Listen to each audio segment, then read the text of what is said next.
Hello प्यारे बच्चों, स्वागत है फिर से आपका हमारे सुंदर सी चैनल केमिस्ट्री यूरेका में। और आज हम क्लास 10th विज्ञान का जो चैप्टर नंबर 2 है वो पढ़ाने जा रहे हैं, अम्ल, क्षारक और लवण। ठीक है, अम्ल, क्षार एवं लवण। और इसमें जो भी इसकी परिभाषाएं हैं, जो भी प्रश्न हैं, सारा हम उसको कराएंगे। तो ये खास तौर से हिंदी मीडियम के स्टूडेंट्स के लिए है और इंग्लिश मीडियम के स्टूडेंट्स इसको भी समझ सकते हैं। ठीक है, क्योंकि विज्ञान में मीडियम कोई मायने नहीं रखता है। वैसे इंग्लिश में भी हम इस पर वीडियो बनाएंगे। ठीक है बच्चों, तो प्रभु का नाम लेके स्टार्ट करते हैं। ओम नमः शिवाय। तो देखिए, अम्ल जो है वो क्या होता है। अम्ल स्टार्ट करते हैं। ठीक, यहां पर ये लैटिन शब्द,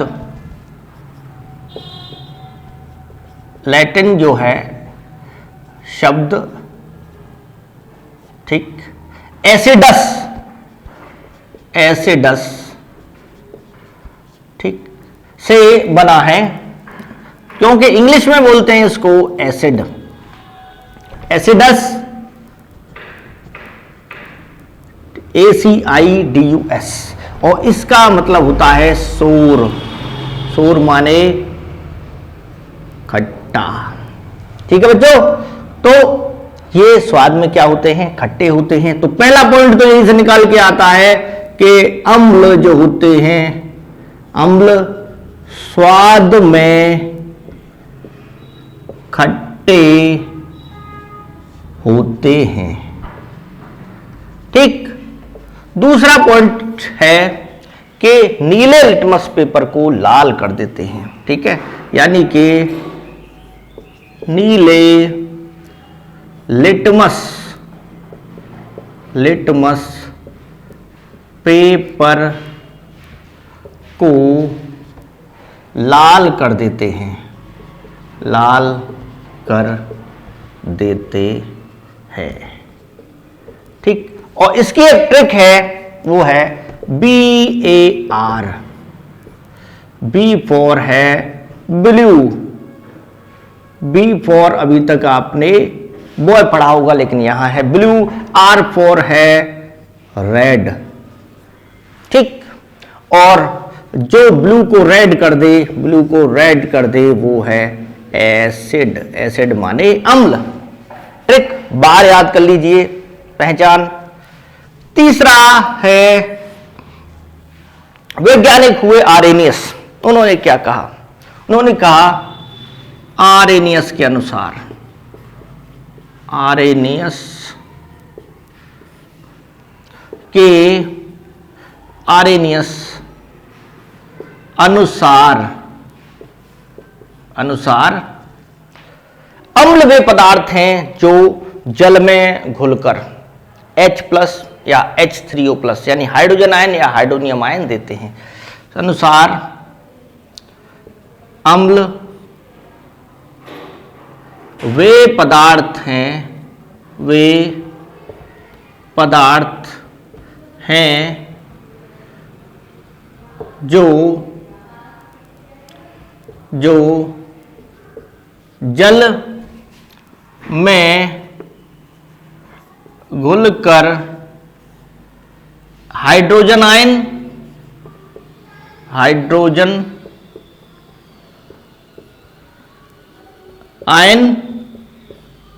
और हाइड्रोजन आयन क्या होते हैं बच्चों, हाइड्रोजन आयन होते हैं H+, और ये एक्वस, एक्वस माने जलीय। ठीक, AQ बना देते हैं, A3। ठीक है, AQ। तो हाइड्रोजन आयन या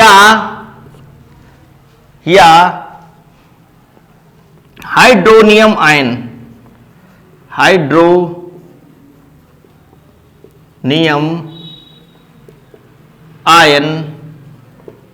देते हैं। ठीक है, ये है हाइड्रोनियम आयन। अब उदाहरण के लिए देखते हैं एग्जाम्पल इसके। HCl, आप नोट्स भी बना सकते हैं उसको। HCl हाइड्रोक्लोरिक अम्ल, A3। अब अम्ल वही होगा जिस पे H होंगे, H नहीं है तो क्या देगा, तो H plus aqueous plus Cl minus aqueous ऐसे टूट जाता है। ये हाइड्रोजन आयन है, ये अलग हो गए HCl से, ठीक है। इनके बीच जो होता है बच्चों, ये होता है बॉन्ड होता है, ठीक है। अब देखिए इलेक्ट्रॉन Cl की ओर जाता है तो ये बॉन्ड टूट जाता है और इस पे प्लस आ जाता है, इस पे माइनस आ जाता है, HCl, ठीक। इसी प्रकार और देखिए HNO3, ठीक है।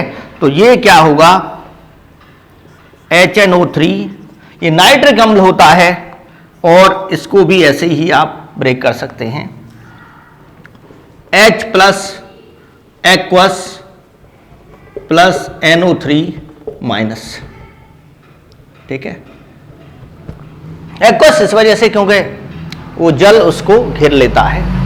अब इसको दूसरे तरीके से कैसे लिख सकते हैं, जैसे HCl लिखा है आपने, तो HCl को ऐसे भी लिख सकते हैं आप, HCl प्लस H2O जल है, ठीक। तो एक्वस लिख के जल लिख दीजिए और क्या होगा, जो H प्लस अलग होगा वो ऑक्सीजन से मिल जाएगा, ऑक्सीजन से मिल जाएगा, ठीक है ना। तो क्या बनेगा, H3O प्लस, यानी ये एक्वस जो है और H3O plus, H plus aqueous और H3O प्लस एक ही है, प्लस प्लस यहां पर हुआ Cl माइनस एक्वस, ठीक है। तो इस तरह से भी आप इसको जो है लिख सकते हैं, क्योंकि वाटर से वो मिल जाता है, हालांकि ये भी वाटर से घिरा रहेगा, तो ये दोनों एक ही हैं, यानी जो H प्लस है वो वाटर से ही जुड़ जाता है। वाटर पे यहां इलेक्ट्रॉन होते हैं, यानी जल होता है, वो इलेक्ट्रॉन होते हैं, लोन पेयर होता है वाटर पे, तो लोन पेयर हैं, ये इलेक्ट्रॉन है, तो H प्लस जो है यहां इनसे इलेक्ट्रॉन लेके जुड़ जाता है, ठीक है बच्चों। तो ये इस टाइप से आप कर सकते हैं, इसको भी ऐसे लिख सकते हैं, ठीक। तो ये क्या है, अम्ल है। दूसरा हुआ क्षारक, क्षारक पे आते हैं, इसको यहां से मिटा देते हैं हम, ये कर लिया होगा आपने। तो क्षारक पे आते हैं कि क्षारक क्या होते हैं, ठीक है बच्चों। अब क्षारक देखते हैं, क्षारक क्या होते हैं। देखिए क्षारक, इन्हें बेस कहते हैं हम, ठीक है, BASE बेस। और ये क्या होते हैं, स्वाद में कड़वे, बिटर, बिटर बोलते हैं, होते हैं, ठीक है, स्वाद में कड़वे होते हैं। और दूसरा पॉइंट क्या है कि ये जल में घुलकर, और नहीं लिटमस वाला देखते हैं, ठीक है, यानी लाल लिटमस पेपर को, लाल लिटमस पेपर को नीला कर देते हैं। क्या कर देते हैं, नीला कर देते हैं, कहते हैं नीला आसमान, ठीक। तो नीला कर देते हैं, यानी उल्टा हो जाएगा, वहां बार था तो क्या हो जाएगा आपका, रेड को ब्लू करते हैं, तो क्या होते हैं वो बेस, RBB, ठीक। तीसरा है आरेनियस के अनुसार, आरेनियस के अनुसार, आरेनियस के अनुसार क्या होते हैं, क्षारक वे पदार्थ हैं जो जल में घुलकर,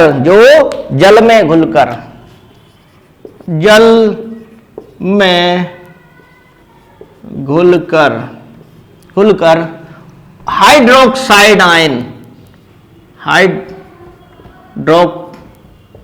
साइड या हाइड्रोक्सिल भी कह सकते हैं आयन यानी OH माइनस देते हैं।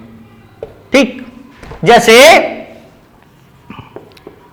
यहां जैसे देखिए NaOH, क्या हुआ? NaOH, sodium hydroxide. इसका नाम क्या है? Sodium hydroxide, hydroxide. ठीक, और इसको कास्टिक सोडा भी बोलते हैं, कॉस्टिक सोडा। ठीक, कॉस्टिक सोडा।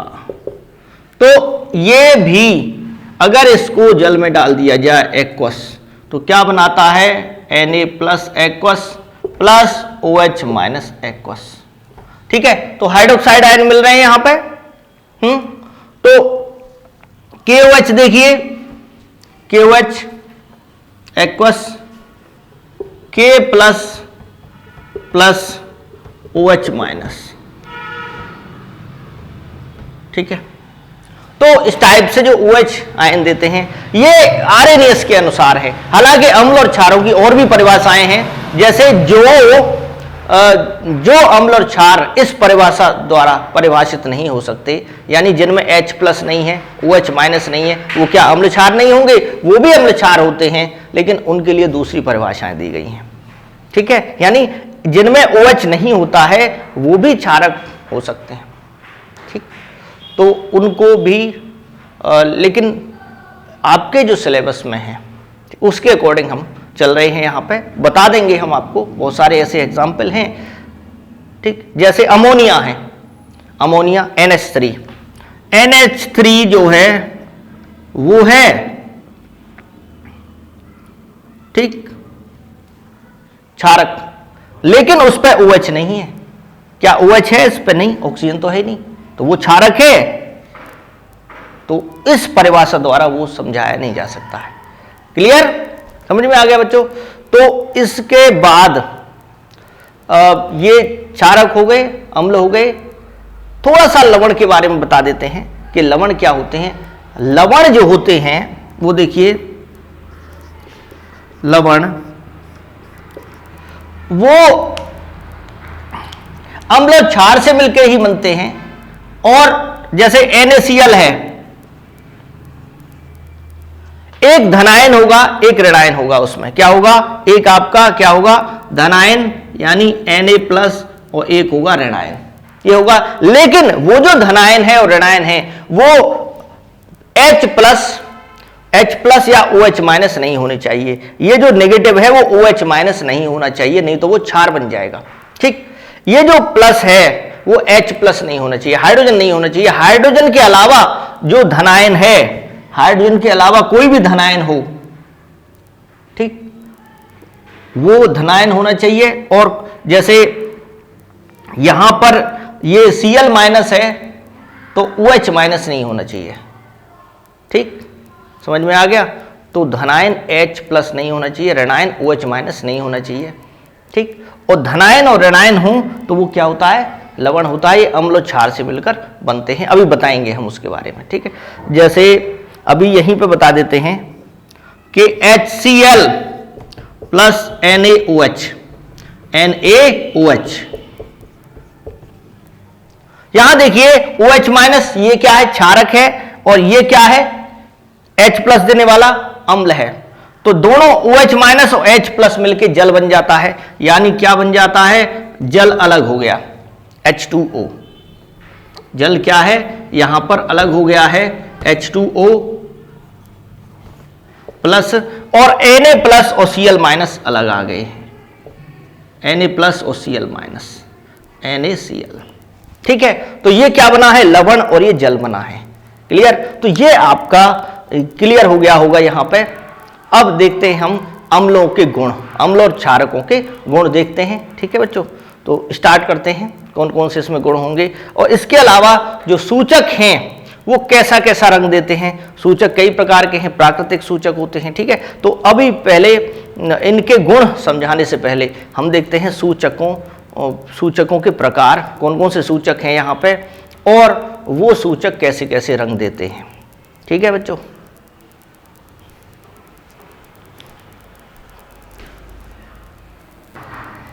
सूचक यानी इंडिकेटर बोलते हैं इसको, इंडिकेटर। इंडिकेटर आपने देखा होगा, गाड़ियों में इंडिकेटर होता है, वो इंडिकेट करता है कि राइट मुड़ना है या लेफ्ट मुड़ना है। ठीक है, लेफ्ट या राइट में जो भी मुड़ना है उसको आपको ये इंडिकेट करता है। तो यहाँ पे क्या है, इंडिकेटर का मतलब है कि ये बताना, ऐसे पदार्थ जो ये बताते हैं कि कोई पदार्थ आपके पास जो है वो अम्ल है या क्षार है। ठीक है, तो ये क्या बताते हैं सूचक, यानी ये होते हैं आपके अम्ल क्षार सूचक। एक अम्ल क्षार सूचक होते हैं, ये रंग परिवर्तन के आधार पर बताते हैं। ठीक है, यानी रंग परिवर्तन, तो इनको रंग परिवर्तन के आधार पर, रंग परिवर्तन के आधार पर कि एक सूचक में कैसा रंग है तो वो अम्ल होगा या क्षार होगा। ठीक है, तो रंग बदलते हैं पदार्थ इंडिकेटरों में, सूचकों में, उसके आधार पर। दूसरा है आपका जो सिलेबस में दे रखा है गंधीय सूचक। गंधीय सूचक, इनको हम ऑल्फैक्टरी इंडिकेटर्स बोलते हैं, ऑल्फैक्टरी इंडिकेटर्स। ठीक है बच्चों, तो ऑल्फैक्टरी इंडिकेटर्स। ठीक, अब हम पहले देखते हैं रंग परिवर्तन के आधार पर अम्लीय क्षार सूचक, अम्ल क्षार सूचक। तो रंग परिवर्तन के आधार पर, यानी रंग परिवर्तन के आधार पर सूचक। तो पहला प्राकृतिक की बात करें हम, जो कि पौधों से मिलते हैं। प्राकृतिक सूचक, नेचुरल इंडिकेटर।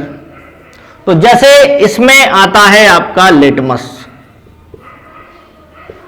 और लिटमस किससे बनता है, ये एक पौधों को बांटा गया अलग अलग समूहों में, जैसे थैलोफाइटा समूह के लाइकेन पौधे से मिलता है। ठीक, तो लिटमस जो है किससे मिलता है, ये मिलता है थैलोफाइटा समूह के लाइकेन पौधे से, लाइकेन पौधे से। ठीक है, लाइकेन जो होता है, और लाइकेन किससे बनता है, शैवाल और कवक से मिलकर बनता है, शैवाल और कवक से मिलकर बनता है लाइकेन। तो अगर ये न तो अम्लीय है न क्षारीय है, तो इसका जो रंग होता है वो होता है बैंगनी। अगर हम ओरिजिनल उसकी बात करें, ना अम्लीय न क्षारीय, तो इसका जो रंग होता है वो बैंगनी रंग का होता है। ठीक है, अब देखिए लिटमस के जो अतिरिक्त है वो हल्दी है, एक दूसरा है यहाँ पर हल्दी, वो भी रंग परिवर्तन करती है। जैसे हल्दी अगर कपड़े पर गिर जाती है, या फिर कढ़ी जो होती है, कढ़ी, और वो उसमें भी हल्दी डाली जाती है, तो अगर उसका कोई धब्बा कपड़े पर लग जाता है तो फिर अगर साबुन से धोया जाए तो लाल हो जाएगा। वो जो धब्बा है, आप करके देख लेना इसको अपने घरों में, तो वो क्या हो जाता है, लाल हो जाता है। ठीक, और अगर फिर से पानी से धोते हैं तो फिर से वो क्या हो जाएगा, पीला हो जाएगा। ठीक है, तो अब साबुन क्या है, साबुन तो क्षारक है, साबुन क्या है, क्षारक है। तो हल्दी जो है वो क्षारक को लाल कर देती है, क्षारक में इसका रंग परिवर्तन लाल हो जाता है। समझ में आ गया? तो ये भी अम्ल क्षार के बारे में बताती है हल्दी, और ये प्राकृतिक है। ठीक है, इसके अलावा और भी हैं, जैसे आपके लाल पत्ता गोभी है, हाइड्रेंजिया है, पेटूनिया है, जेरेनियम है। बहुत सारे ऐसे पौधे हैं कि अम्लीय मिट्टी में उनके जो फूल होते हैं वो और रंग के होते हैं, क्षारीय मिट्टी में और रंग के होते हैं। ठीक है, समझ में आ गया? तो जैसे पेटूनियम है, जेरेनियम है, ठीक, ये है लाल पत्ता गोभी है, उसकी जो पत्तियां हैं वो अम्ल में अलग रंग दिखाती हैं, क्षार में अलग रंग दिखाती हैं। ठीक, तो ये क्या है, सूचक हैं, अम्ल और क्षार के बारे में बताते हैं। ठीक, और बहुत सारे हैं, जैसे लाल पत्ता गोभी है वो आपकी बुक में है ही है, मेन मैंने आपको बता दिया है। ठीक है, आप लिख सकते हो लाल पत्ता गोभी है। ठीक है, और इसके अलावा जेरेनियम है, पेटूनियम है। ठीक, प्राकृतिक क्यों कहते हैं इनको, क्योंकि पौधों से मिलते हैं। ये हो गया ए प्राकृतिक सूचक। दूसरा है जो रासायनिक पदार्थों से मिलकर बनते हैं, केमिकल लैब में बनाए जाते हैं। दूसरा है आपका रासायनिक सूचक। ठीक है, रासायनिक सूचक क्या है, केमिकल, वो जैसे फिनोल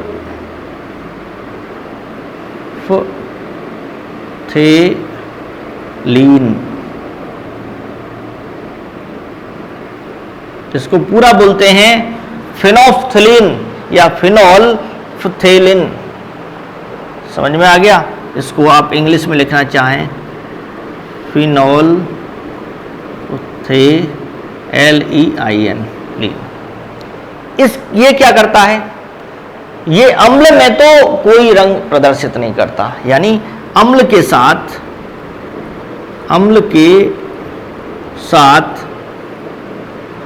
साथ रंगहीन ही रहता है। समझ में आ गया? रंगहीन, कोई रंग नहीं देता, साथ कोई रंग नहीं देता। ठीक, और क्षार के साथ, क्षारक के साथ ये गुलाबी रंग देता है, क्षारक के साथ गुलाबी रंग देता है। जैसे NaOH है, NaOH क्या है, क्षारक है, OH NaOH तो क्षारक है, तो इसके साथ जो है इसको मिला दिया जाए फिनोफ्थलीन को, तो क्या होता है, ये कैसा रंग देता है, गुलाबी रंग देता है। ठीक है, कभी कभी देखा होगा आपने, जैसे कहते हैं रंगे हाथों पकड़ लेना, रंगे हाथों पकड़ना, तो वहाँ पर अगर किसी से रिश्वत मांगी जाती है, कभी किसी से रिश्वत मांगी जाती है और वो कंप्लेंट करता है कि मुझसे रिश्वत मांगी जा रही है, तो जो अधिकारी होते हैं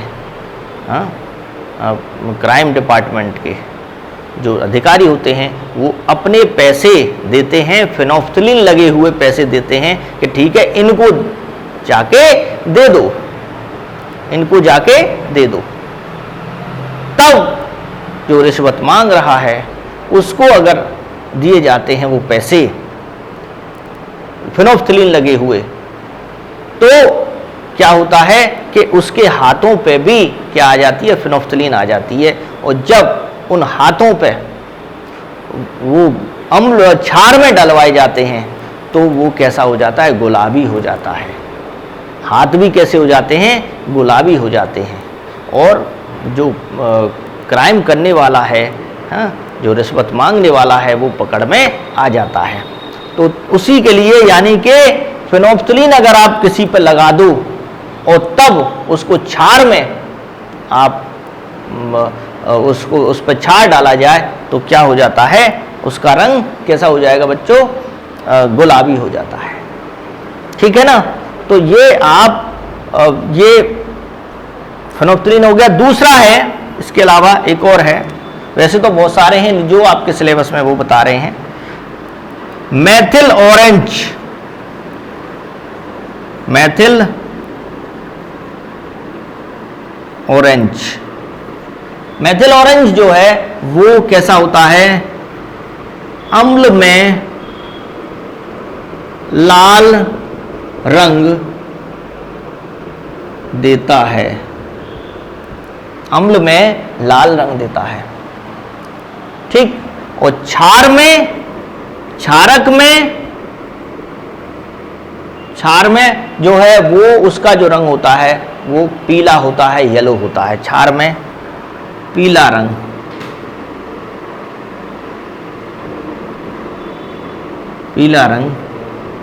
देता है। ठीक है, इस प्रकार से ये बच्चों आपके अम्ल क्षार सूचक हैं जो कि आपके एनसीईआरटी में भी दे रखे हैं। अब है गंधीय सूचक, यानी ये तो था रंग परिवर्तन के आधार पर, एक है गंध के आधार पर कि गंध जो है परिवर्तित हो जाती है। अम्ल में अलग प्रकार की गंध आती है, क्षार में अलग प्रकार की गंध आती है। जैसे कि प्याज है, प्याज की जो स्ट्रिप्स हैं उनको काट के आप किसी भीगे कपड़े में रख दो और उस पे एक उसमें कपड़े में प्याज की जो स्ट्रिप्स हैं वो लेके आप उस पर अम्ल डालो और दूसरे कपड़े में प्याज लेके थोड़ा सा उस पर क्या डालिए, क्षार डालिए और फिर रखा रहने दीजिए उसको। और उसके बाद स्मेल चेक कीजिए कि अम्ल में क्या परिवर्तन हुआ है, गंध में जो स्मेल है, और क्षार में क्या परिवर्तन हुआ है। ठीक, इसी प्रकार वेनिला है, वेनिला भी गंधीय सूचक है। तो कौन कौन से हो गए इसमें, प्याज,